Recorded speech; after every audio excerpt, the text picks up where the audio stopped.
Hello दोस्तों, आज हम पढ़ेंगे कोई आयत का अगर लंबाई और चौड़ाई दे रखी हो तो हमें उसका परिमाप कैसे ज्ञात करना। हम पिछली वीडियो में परिमाप के बारे में बात कर चुके हैं। परिमाप यानी चारों की लंबाई, ठीक है।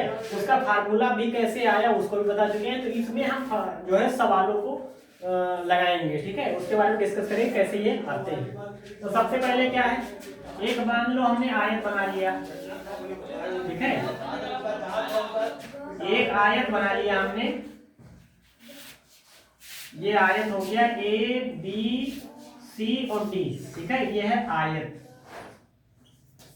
ये है आयत। इसकी लंबाई कितनी है 20 सेंटीमीटर, चौड़ाई कितनी है 10 सेंटीमीटर। एक बात बताओ, जब ये आयत है तो इसके आमने सामने की भुजा बराबर होंगी नहीं होगी? तो ये वाली इसके बराबर, तो ये भी 20 हो जाएगी। और ये वाली कितने इसके बराबर, तो कितना हो जाएगा 10 सेंटीमीटर। और हम जानते हैं, हल लिखेंगे यहाँ से, हल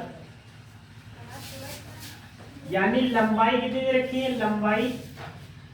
लंबाई बराबर है 20 सेंटीमीटर और चौड़ाई बराबर कितना है 10 सेंटीमीटर।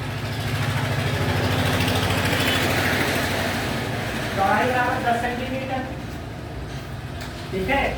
अब हमें क्या निकालना है, इसका परिमाप निकालना है। परिमाप निकालना है तो परिमाप का फार्मूला हम जानते हैं। परिमाप बराबर होता है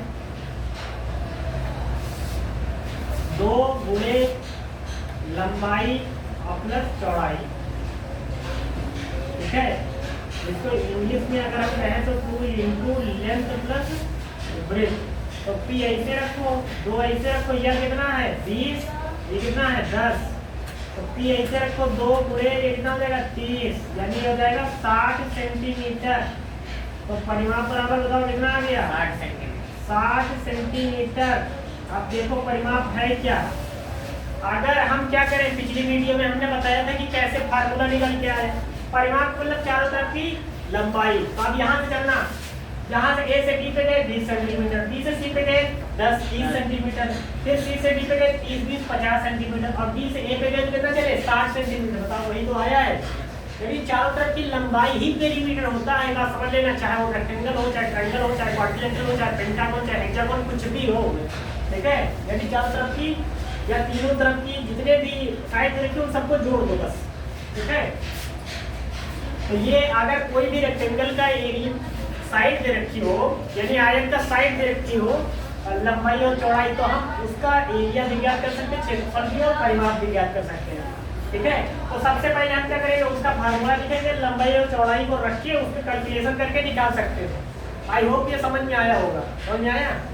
यदि अगर कोई लंबाई चौड़ाई दे रखी हो तो उसे हम क्या करना है, परिमाप और क्षेत्रफल निकाल सकते हैं, ठीक है। इस वीडियो में इतना ही। अगर ये वीडियो अच्छा लगे तो और भी बहुत सारे वीडियो पड़े हुए हैं, उसको आप देख सकते हैं। और ये ऐसे कंटिन्यू आपको वीडियो मिलते हैं।